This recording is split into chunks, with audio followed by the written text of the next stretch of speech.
Hello everyone, स्वागत है आप सभी का हमारे चैनल इंग्लिश फोर्स पर।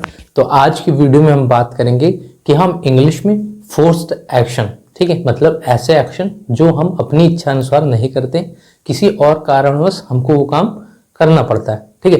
तो उस पूरे चीज को हम इंग्लिश में कैसे कहेंगे, और ये हम टेंस के हिसाब से डिस्कस करेंगे कि अगर हमको पास्ट में कहना हो तो हम कैसे कहेंगे, फ्यूचर में या प्रेजेंट में, ठीक है। तो चलिए वीडियो को हम शुरू करते हैं। आपको अंत तक देखना है, लाइक शेयर और सब्सक्राइब जरूर करना है। फोर्स्ड एक्शन को कहने का इंग्लिश में दो तरीका होता है, एक होता है कॉजेटिव वर्ब, एक होता है जब हम मॉडल्स लगाते हैं, जैसे had to, will have to या हैव टू, ठीक है, टेंस के हिसाब से। ये हम अभी डिस्कस करेंगे। एक होता है पॉजिटिव वर्ब, उसकी वीडियो आपके ग्रामर कॉन्सेप्ट्स वाले प्लेलिस्ट में बनी है, आप उसको देख सकते हैं, ठीक है। तो चलिए हम पहले शुरू करते हैं। अगर हमको फोर्स्ड एक्शन ये मॉडल वाला तरीका यूज करके बनाना हो प्रेजेंट टेंस में तो हम कैसे कहेंगे, ठीक है। पहले हम स्ट्रक्चर समझ लेते हैं, पॉजिटिव और नेगेटिव दोनों सेंटेंस का, फिर उसका हम दो एग्जांपल बनाएंगे। ऐसे ही हम तीनों टेंसेस डिस्कस करेंगे, ठीक है। प्रेजेंट टेंस में अगर आपको पॉजिटिव स्टेटमेंट बनाना है तो शुरू में हम लगाएंगे सब्जेक्ट प्लस हैज या हैव में से कोई एक plus two plus main verb की फर्स्ट फॉर्म, ठीक है। ये हो गया हमारा पॉजिटिव का स्ट्रक्चर प्रेजेंट में। अगर हमको प्रेजेंट में ही निगेटिव का स्ट्रक्चर बनाना हो जिसमें हम फोर्स्ड एक्शन कर रहे हैं तो उसको आप क्या स्ट्रक्चर बनाएंगे, subject plus do not have two plus main verb की फर्स्ट फॉर्म, ठीक है। ये तब स्ट्रक्चर होगा जब हमारा सब्जेक्ट प्लूरल होगा, ठीक है। अगर हमारा सब्जेक्ट सिंगुलर है और निगेटिव बनाना है प्रेजेंट में फोर्स्ड एक्शन वाला तो हम क्या स्ट्रक्चर रखेंगे, subject plus does not have two plus main verb की फर्स्ट फॉर्म। हो गया हमारा प्रेजेंट में पॉजिटिव और नेगेटिव के दोनों स्ट्रक्चर, ठीक है। तो अब आइए हम इस पे कुछ उदाहरण डिस्कस कर लेते हैं। जैसे मान लीजिए हमको कहना हो हमें सचेत रहना पड़ता है, इसको हम इंग्लिश में कैसे कहेंगे, ठीक है। अगर देखिए इस सेंटेंस को हम एनालाइज करेंगे तो हमको ये पता चलेगा सचेत रहना पड़ता है मतलब प्रेजेंट की बात हो रही, तो हम प्रेजेंट वाला फोर्स्ड एक्शन वाला स्ट्रक्चर लगाएंगे, और क्योंकि ये सेंटेंस पॉजिटिव है तो पॉजिटिव वाला स्ट्रक्चर रखेंगे, ठीक है। तो चलिए इसकी इंग्लिश हम बना लेते हैं। अब हमें के लिए हम लिखेंगे वी, ठीक है। फिर वी आया है तो प्लूरल सब्जेक्ट है, इसके लिए हम लगाएंगे हैव, हैज नहीं, हैज सिंगुलर के लिए, ठीक है। हैव टू स्टे अलर्ट, ठीक है। अब यहाँ स्टे क्या है, मेन वर्ब की फर्स्ट फॉर्म है, तो मॉडल क्या हो गया, हैव टू और मेन वर्ब की फर्स्ट फॉर्म स्टे हो गई, फिर अलर्ट हो गया हमारा एडवर्ब, ठीक है। हमें जीवन में संघर्ष करना पड़ता है, ठीक है। अगर इस सेंटेंस को हम देखेंगे तो ये भी प्रेजेंट का बात लग रहा है, एक तरीके से फैक्ट की बात लग रही, और फैक्ट की बात प्रेजेंट में आता है, ठीक है। तो इसको हम इंग्लिश में कैसे कहेंगे, वी हमें हैव टू, ठीक है, क्योंकि वी प्लूरल है इसलिए फिर से हैव और टू मॉडल हो गया पूरा। स्ट्रगल, ठीक है, ये हो गया मेन वर्ब की फर्स्ट फॉर्म। इन लाइफ, ठीक है, इन प्रेपोजिशन और लाइफ हो गया इस प्रेपोजिशन का ऑब्जेक्ट जो कि नाउन है लाइफ, ठीक है। आइए अब हम प्रेजेंट में ही फोर्स्ड एक्शन का एक नेगेटिव स्टेटमेंट इंग्लिश में बनाते हैं, ठीक है। जैसे मान लीजिए आपको कहना हो उन्हें कोई काम नहीं करना पड़ता है, ठीक है। अब इस सेंटेंस को हम एनालाइज कर रहे हैं तो ये करना पड़ता है एक तरीके से प्रेजेंट का सेंस आ रहा है और नेगेटिव है, ठीक है, क्योंकि नहीं लगा है शुरू में तो हमको नेगेटिव वाला स्ट्रक्चर लगाना है, ठीक है। तो हम इसको आइए इंग्लिश में बनाते हैं। दे, क्योंकि अब ये प्लूरल है, उन्हें के लिए दे सब्जेक्ट हो गया, ठीक है। अब इसके लिए डू नॉट, ठीक है, ये हो गया हमारा डू हेल्पिंग वर्ब, नॉट एक तरीके से एडवर्ब होता है नेगेटिव वाला, ठीक है। अब हम मॉडल लगाएंगे, क्योंकि प्लूरल वाला सब्जेक्ट दे है तो हेल्पिंग वर्ब डू है, और इसके साथ जो मॉडल आएगा वो आएगा हैव टू, ठीक है। तो पूरा बनेगा they do not have to do any work. तो दोस्तों चलिए अब हम बात करते हैं पास्ट टेंस में अगर हमको फोर्स्ड एक्शन कहना हो तो हम कैसे उसका स्ट्रक्चर बनाते हैं, उसके कुछ उदाहरण लेके समझते हैं, ठीक है। देखिए अगर पास्ट में आपको पॉजिटिव स्टेटमेंट रखना है तो आप क्या स्ट्रक्चर रखोगे, subject plus had to modal plus main verb की फर्स्ट फॉर्म, ठीक है। ये हो गया हमारा पॉजिटिव वाला स्ट्रक्चर।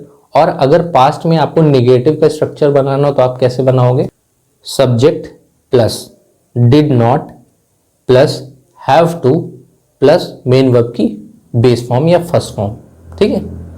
ये हो गया हमारा नेगेटिव का स्ट्रक्चर। अब आइए इस पे हम कुछ उदाहरण समझ लेते हैं। कई मजदूरों को पैदल लौटना पड़ा। ठीक है, सेंटेंस को जब एनालाइज करेंगे तो ये समझ में आएगा कि पास्ट का सेंटेंस लग रहा है। ठीक है, और पॉजिटिव लग रहा है, निगेटिव तो है नहीं। तो आइए इसका हम बनाते हैं। मेनी लेबरर्स, कई मजदूरों, ठीक है, हैड टू, ठीक, मॉडल हो गया। रिटर्न, मेन वर्ब की बेस फॉर्म, ऑन फुट, पैदल। ठीक है, many labourers had to return on foot. ठीक है, मुझे रसोई में अपनी माँ की मदद करनी पड़ी। ठीक, अब इस सेंटेंस को अगर एनालाइज करें तो ये भी एक तरीके से लग रहा है कि पास्ट का टेंस है। ठीक है, तो और पॉजिटिव है, तो इसको हम कैसे बनाएंगे? I had to help my mother in the kitchen.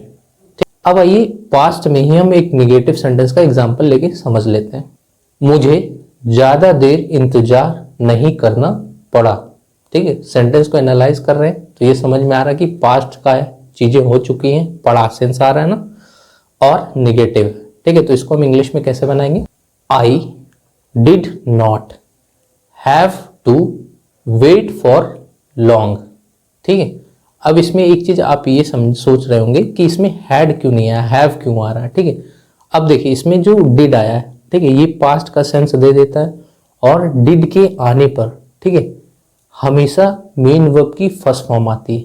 ठीक है, तो हैज, हैव, हैड में हैव को फर्स्ट फॉर्म माना जाता है। ठीक है, और ये इस चीज पे भी डिपेंड कर रहा है कि सब्जेक्ट क्या है। सब्जेक्ट है आई, जो प्लूरल की तरह ट्रीट होता है, इसलिए हैव आया, हैज नहीं आया। ठीक है, ये हो गई कॉन्सेप्ट वाली बात, आपको ध्यान रखनी। ठीक, आइए अब हम बात करते हैं फ्यूचर टेंस में अगर हमको फोर्स्ड एक्शन कहना हो इंग्लिश में कैसे कहते हैं। ठीक है, उसका स्ट्रक्चर समझेंगे, पॉजिटिव और निगेटिव वाला, फिर दो एग्जांपल लेंगे। ठीक है, अगर आपको पॉजिटिव स्टेटमेंट बनाना है तो आप बनाओगे, पहले लिखोगे subject plus will have to, ठीक है, प्लस मेन वर्ब की फर्स्ट फॉर्म या base form. First form base form एक ही होता। ठीक है, ये हो गया हमारा पॉजिटिव का स्ट्रक्चर। अब अगर हमको निगेटिव का स्ट्रक्चर बनाना हो फोर्स्ड एक्शन में, वो भी फ्यूचर में, तो क्या रखेंगे? Subject plus will not have two plus main verb की बेस फॉर्म या फर्स्ट फॉर्म। ठीक है, अब विल नॉट को ही कहीं कहीं शॉर्ट में लिख देते हैं वोंट। ठीक है, तो ये आपको ध्यान रखना। अब आइए दो एग्जांपल लेके समझते हैं। मुझे नवंबर में घर जाना होगा। ठीक है, बाध्यता है, अपनी इच्छा अनुसार वो नहीं जाना चाह रहा है, तो ये हो गया हमारा फोर्स्ड एक्शन। ठीक है, तो इसको हम इंग्लिश में कैसे कहेंगे? अगर इसको एनालाइज करेंगे तो ये समझ में आ रहा है कि जाना होगा, फ्यूचर का सेंस दे रहा है और पॉजिटिव। ठीक, I will have to go home in November. मुझे रविवार को भी काम करना पड़ेगा। अब इस सेंटेंस को हम एनालाइज करेंगे तो इससे भी ये सेंस आ रहा है कि पड़ेगा, फ्यूचर की बात हो रही है और पॉजिटिव है। ठीक, तो इसको हम कैसे बनाएंगे? I will have to work on Sunday too, TOO भी। Okay, I will have to work on Sunday too. ठीक, अब आइए एक नेगेटिव का स्टेटमेंट लेते हैं, उसका बनाते हैं इंग्लिश। ठीक है, तुम्हें अब पैदल नहीं जाना पड़ेगा। सेंटेंस को एनालाइज करेंगे तो लगेगा कि हाँ फ्यूचर का सेंस दे रहा है, पड़ेगा और नेगेटिव है। ठीक है, और फोर्स्ड एक्शन भी इच्छा अनुसार नहीं कर रहा है, उसको मजबूरन ऐसा या किसी और कारणवश करना पड़ रहा है। ठीक है, तो इसको हम इंग्लिश में कैसे कहेंगे? You will not have to go on foot. ठीक है, ऑन फुट का मतलब होता है पैदल। ठीक है, या इसको हम शॉर्ट करके ऐसे भी लिख सकते हैं, you won't have to go on foot. ठीक है, तो दोस्तों उम्मीद करते हैं ये आपको वीडियो अच्छी लगी होगी। ऐसी और वीडियोस के लिए हमारे चैनल को जरूर सब्सक्राइब करिएगा। धन्यवाद।